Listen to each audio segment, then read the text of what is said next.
Yeah. Okay, so it's 4:01, so we're just gonna wait till we have quorum. And then start I'm the gonna meeting. grab some coffee, okay? Is that Sure. within the, We'll call you if they okay. come sooner. Not like me. It's like, I showed up the last time. I'm getting ready and I went, oh, no, whoops.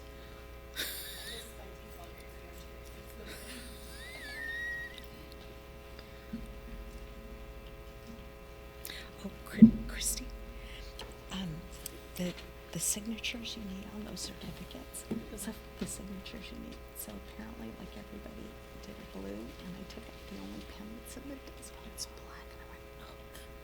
So if you I put 3 or 4 pens in there, I swear, every single week. They're gone, like huh? clockwork. They're gone. I don't understand where they all go. So I'll get out. I'm just gonna put like another box or 2 and just put them in the desk in there. We'll see how fast those go. Are I'm they gonna start like putting over those in big the flowers. credenza? Can I buy the one with the big, huge flowers on the end so then nobody wants to take them? They'd have to like put them in there. I know, right? So thank you for letting me know. I didn't put any in this week, so. And you know I'm not gonna be at a government meeting. You got my email. Would you like me to share the fire protection? Oh yes, I emailed them and let them know. Gosh. So I figured I'll just send certificates. Yeah, okay, thank you. That's Okay, thanks. Well, we can't start because we don't have a quorum, so. Hey, how are you? Good afternoon and welcome. Good to see you.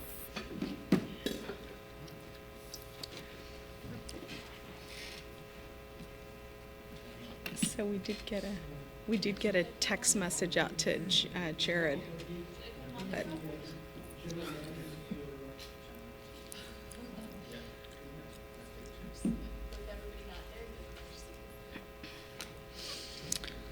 well,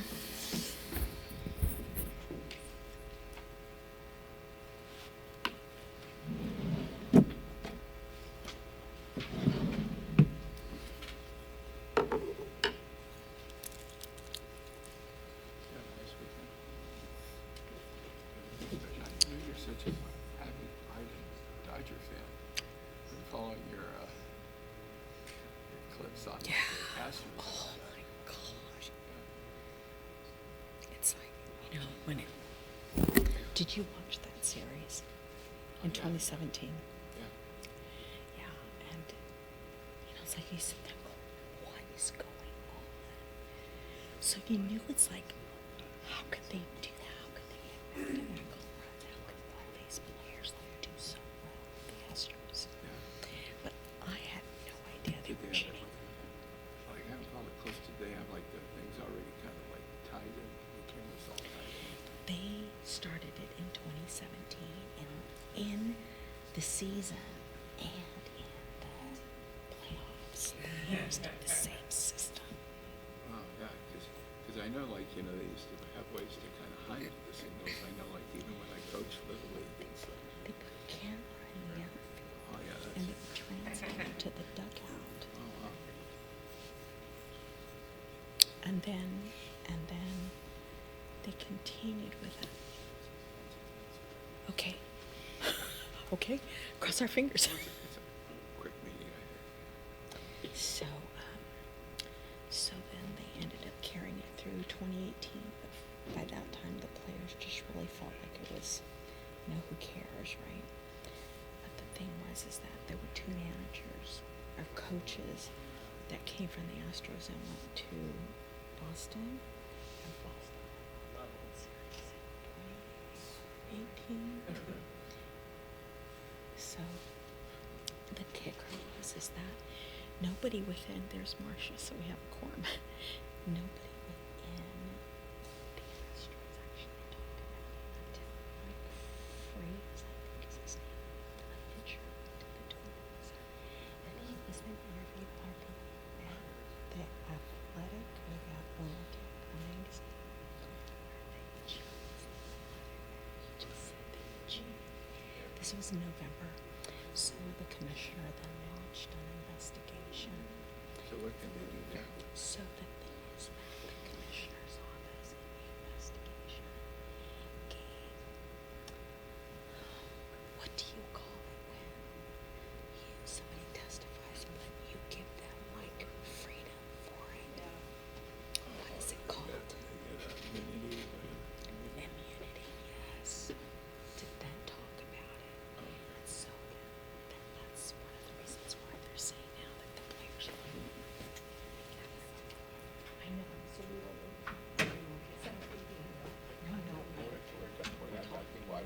We're talking about the Dodgers.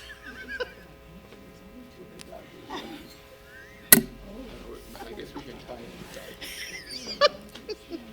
I don't know what's gonna happen with the controversy, and I'm not sure we're gonna see it, Is she, Christy, is this Marcia right here? Yeah. so. Am I in the right place? Is she, or am I in the wrong place? I don't Should I think be this is. that one? There we go.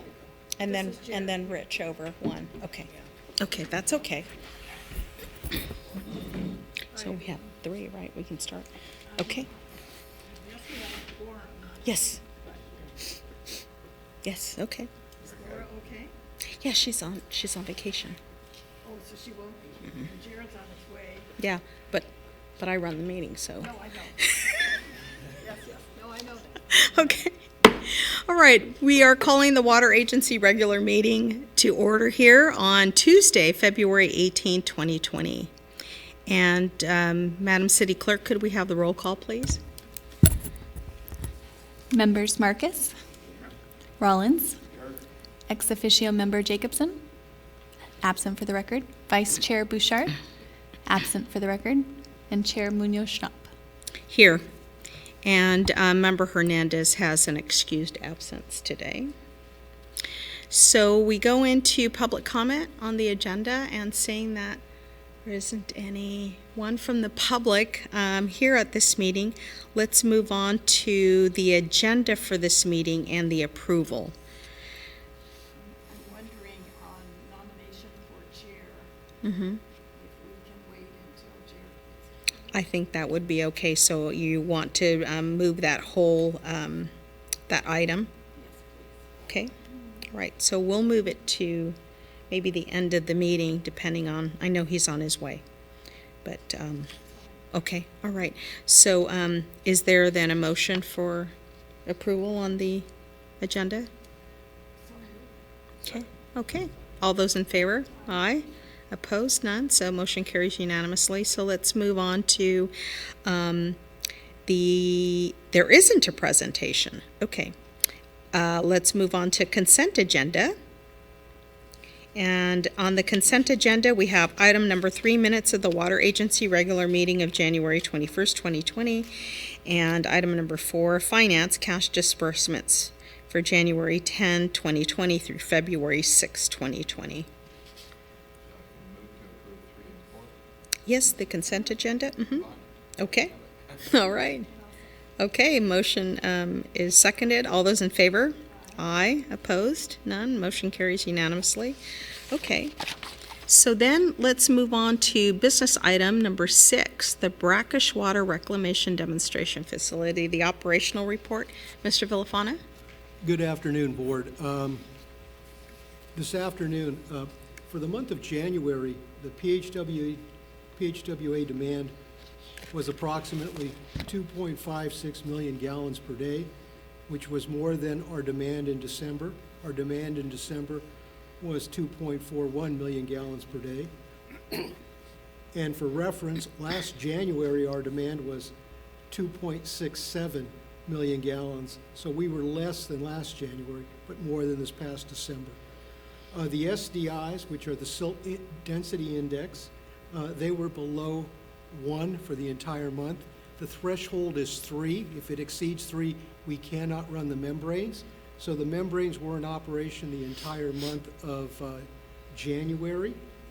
And the split, United and Cayugas Water, this month, United Water supplied approximately 94%, and Cayugas was 6%.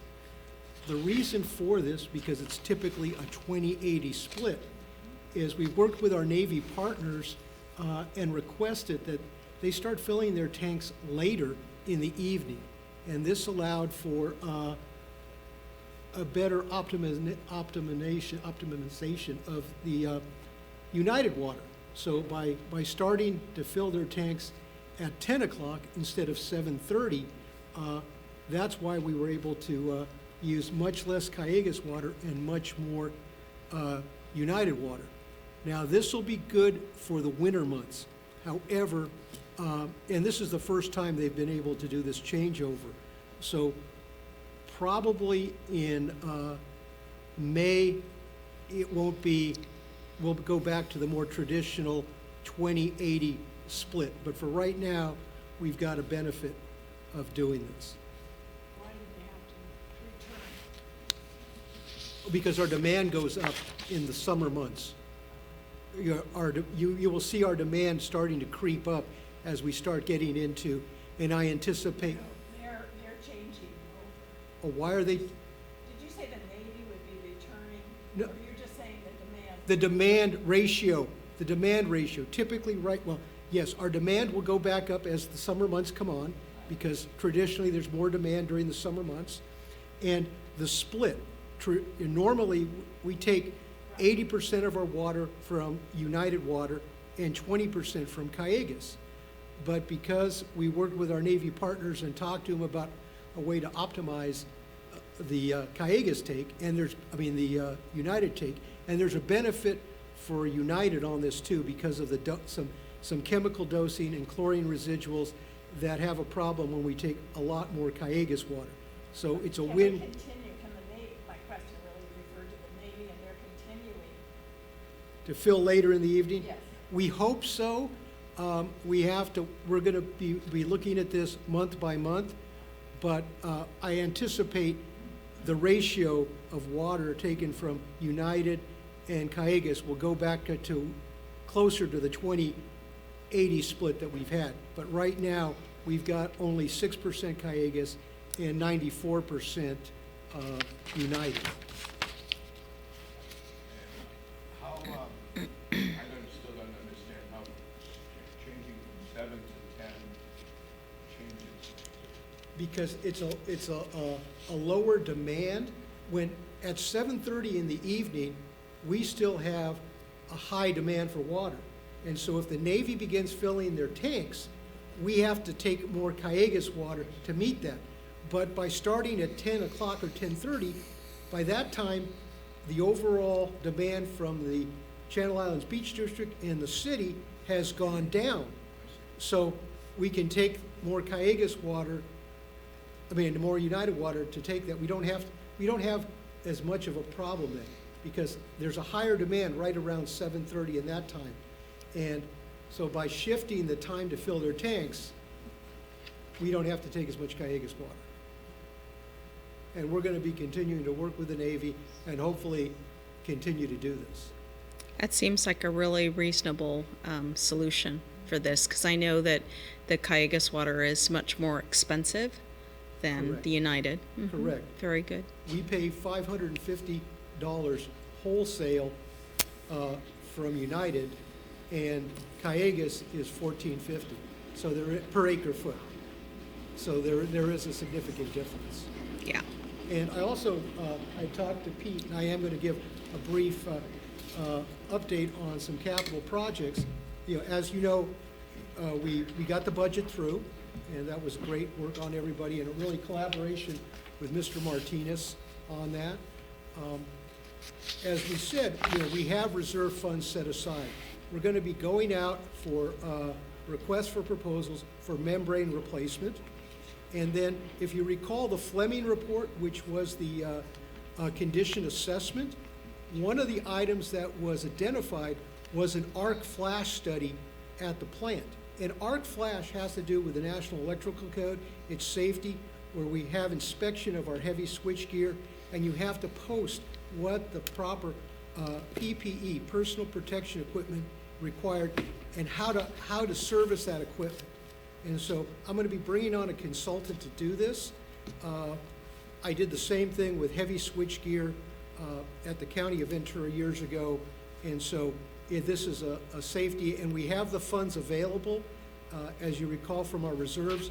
So these two items we're going to be moving on shortly. And I'll come back and bring progress reports back to the board on these. Okay. Are there any questions? Are there any questions for staff? So how much do you Member. expect the membrane time to cost, and how much will we have at Oh, yes, we have, in the budget presentation, we gave the approximate cost. I don't recall off top. 178,000, we had basically a half a million in reserve.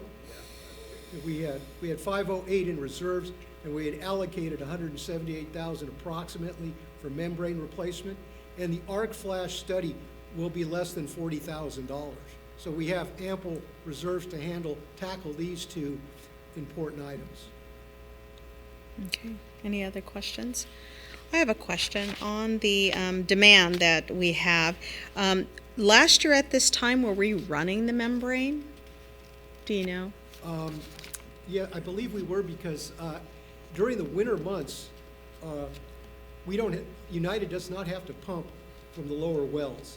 So when they don't have to do that, the iron and manganese levels aren't that high. Okay. I am fairly confident, but I could double check that and email you a response if you'd like. Sure. But I'm fairly sure we were Okay. operating the plant. Okay. No, it's just because of, like what we have, the report here. That was all. Okay. Take or pay Okay, take or pay? from Hiatus. Okay, from Callegas. Yeah. Okay, we've got an allocation, okay? And if we don't take all of that, we would have to pay. But because there's always a demand for state water, we have not had to pay for that take. Now, there's also, Even if we don't use our allocation. right, but there's also a take or pay from United. And that we do end up paying for, but we're off only 150, approximately 150 acre feet. So we're very close to our full allocation, but we have to pay the full amount because that's how United covers their fixed costs on that. And that we are very close to that allocation. I mean, as I said, just a very warm month could push us right up to that limit. Mm-hmm. I think we're about, excuse me, Pete, were we about 150 acre feet, you remember? Yeah. Somewhere around there? Right. So very close to our allocation. So with the state reductions over the next 20 years, when will that begin to kick in, and will then our take or pay allotment slowly drop down? It's going to be implemented. It's still up in the air. It hasn't been finalized. Our initial allocation is going to be over approximately 4,700 acre feet from United, and we're using approximately 3,400 acre feet. So to start off with, we'll be fine. And then it hasn't been, tomorrow I have to go to a water meeting that's held over with all the stakeholders in Oxnard tomorrow afternoon, and where this is discussed. And what'll happen is, it'll be the drawdown, the percent drawdown has not been finalized yet. One of the things that I've encouraged at these meetings is that as a region, we have to all get on board, put aside some petty differences, and work on regional solutions to bring more water and reclaimed water to the area, rather than just go on a starvation diet, if you will, and just absorb the losses. Let's look at new water sources locally. I'm an advocate for what's called indirect reuse, which is where you take, treated effluent, pump it to the settling ponds up in Satakoy, where United is, and it has to stay in the ground a minimum of 1 month. And there's a high ratio recovery. If you take 100 acre feet of reclaimed water, a treated effluent, and get it to El Rio, Curtis Hopkins, who is an expert on groundwater and hydrology, has said the reclaimed water, if you put 100 acre feet, is somewhere in the realm of about 90%. So certainly not a 1-to-1, but a high ratio of return. So if, I'm an advocate of regionally getting together and supporting these projects. And Fox Canyon is also going to be looking at this, and all the different players. Now, my colleague at the city of Camarillo, Dave Klotzel, who's the Public Works Director, Camarillo just started construction on a water reclamation plant at the corner of Lewis and Las Posas Road. And I've been in close contact with Dave at the directors' meetings, and very interested in monitoring that and seeing how that. They expect to get as much as 4,000 acre feet, which would be a substantial amount for the city of Camarillo. So, I mean, those are the projects that I think, as a region, we need to encourage that rather than just go on a diet and watch our allocation go down, because that will put a noose around development and expansion of things. So, I think it's a combination, and the board and Fox Canyon is going to be looking at water projects. Does that kind of? Does that help with the question? Okay, yeah.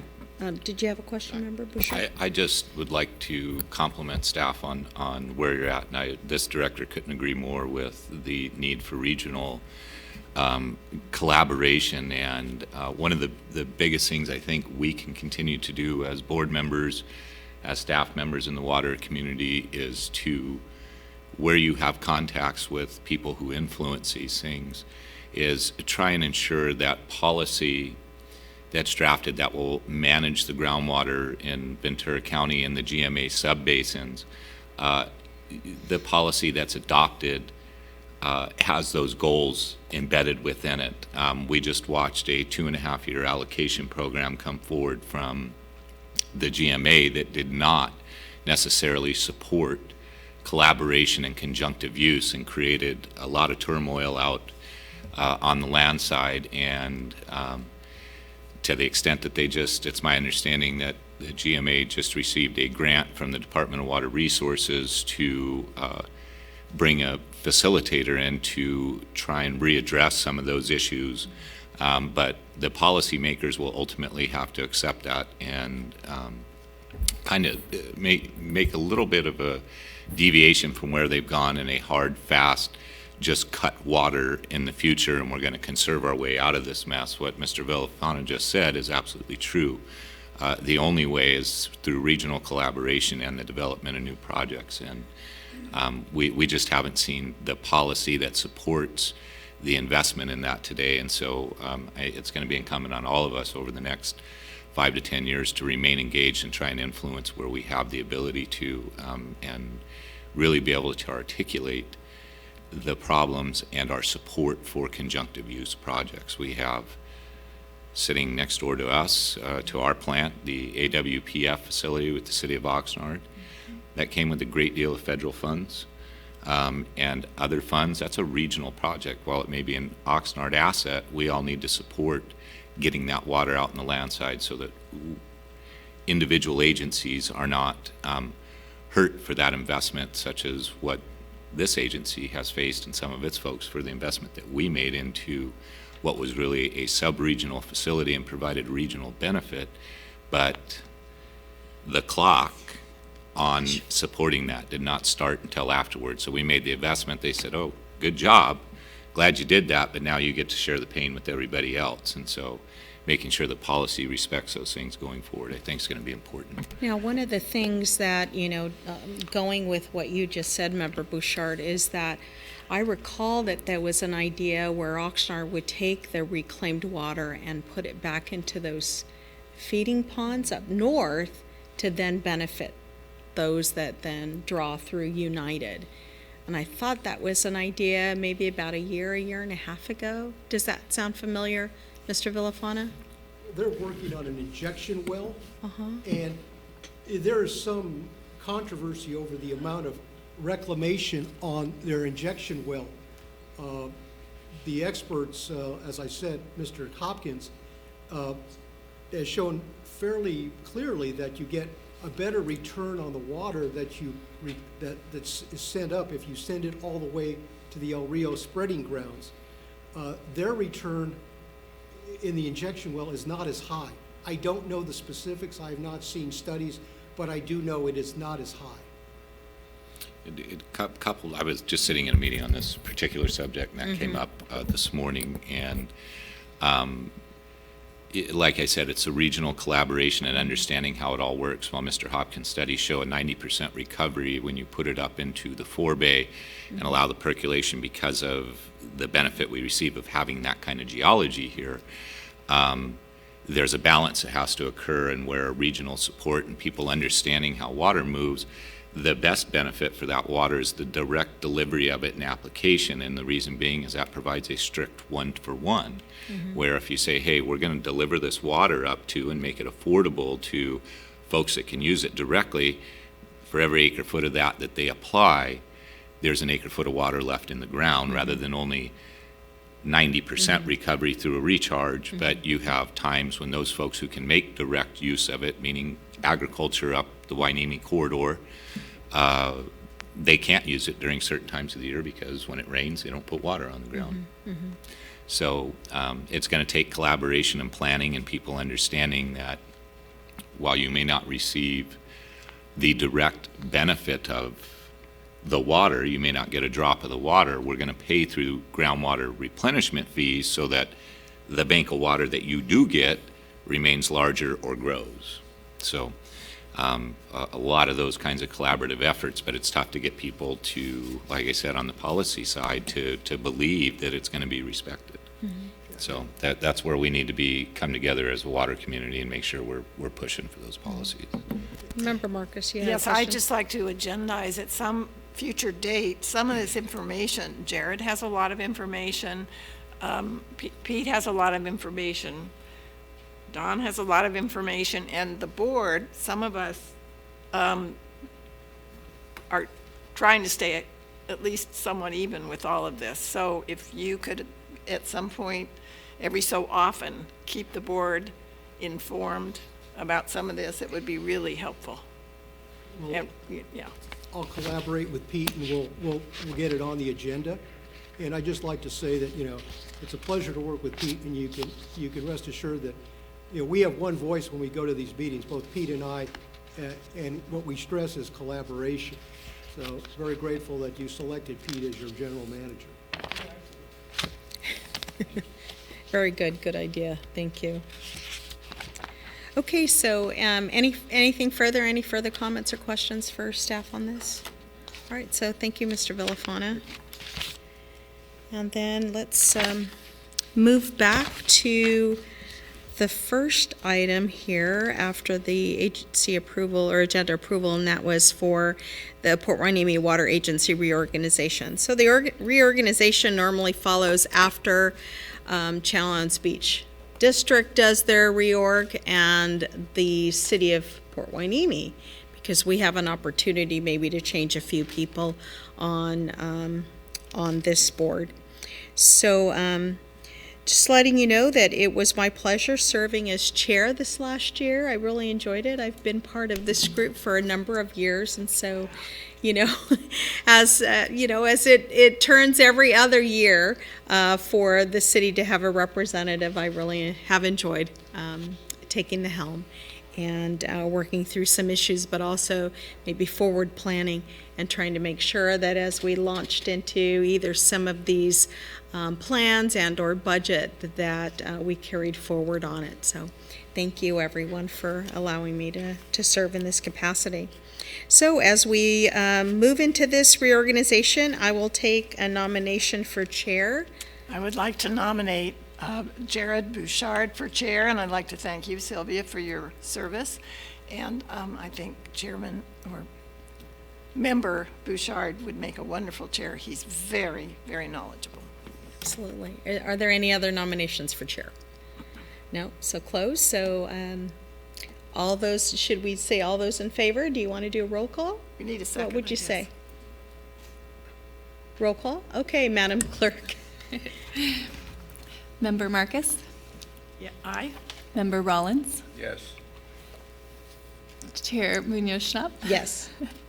Vice Chair Bouchard? Yes. Okay, And- well, congratulations. Yay. Yay. So the meeting gets handed over to you at this time. Well, thank you for your leadership during the time and welcoming us and being patient with some of us that are new to sitting up here on this side of the dais. So appreciate that. You're Thank welcome.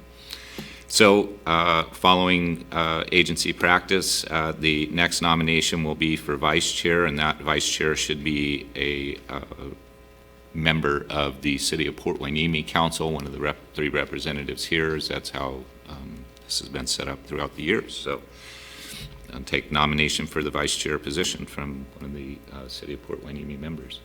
So I would like to nominate member Rich Rollins for vice chair. Second? Are there any other nominations? Nominations are closed. Call for roll call vote, please. Member Munoz-Schnapp, Yes. Member Marcus, Aye.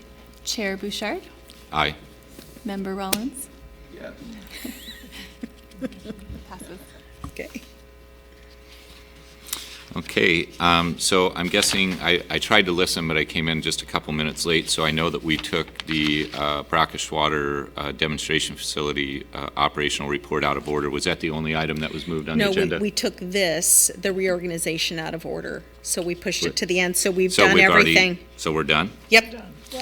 If We did consent, we did the Okay. business item, and Great. then this would be the last one for reorganization, so So- we're now at board Board member reports.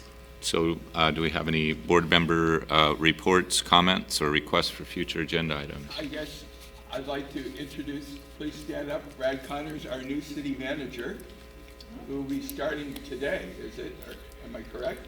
Midnight? Yes. At midnight. At midnight. He started as an employee today, as a city manager tomorrow. Yeah, we have it. There we go. He has come by to see how we all operate. He's got a good start on it, so welcome aboard. Congratulations, you can still quit. Well, welcome, Mr. Connor. Look forward to working with you. I don't have anything, no. Director Marcus, do you have any comments? And I did get an email from special districts today regarding districts to request that Assembly Bill 2093 be vetoed by the governor. It has to do with retaining emails, all emails, for 2 years. And apparently there will be an economic impact. I think maybe some of you received this email from Carol Wade, and apparently there's been some studying, and it seems to be redundant. Again, it's AB 2093, has to do with email retention, and they're asking that special districts write to the governor and support his veto. thank you for that update. The only announcement that I have is, if you haven't received one, much along the lines as Mr. Villafana was talking about in regional collaboration, United Water Conservation District has been leading a group of water professionals in Ventura County in preparing for what they're calling a water summit, which will be February 28th, if I'm not mistaken. February? Yes. That's next week. Correct. Next Friday at, is that correct? Yeah, February 28th, I believe it's from 1 to 5 at United's headquarters. They're asking for RSVPs. And it will be informative for folks to show up to. United's goal is we do a lot of meeting and planning, but we don't ever do anything in the way of projects. And so their goal is a call to action and the opportunity. They're just looking to garner support so that we can kind of identify some projects, get it in front of the elected officials and policymakers so that their staff can help them walk forward with projects that are going to make meaningful difference to the water world of Ventura County. So encourage your attendance there. So what date will that be? February 28th. While I've sat on the committee, I've yet to receive my official invite, so But he said to just hurry going to show and up. respond. You know, I do have one thing to report, is that when we reorganized for the city, we still have the 3 on this board from the city. So even though, you know, it gives us an opportunity to make some moves, we didn't. We still have the 3 that are still on this board.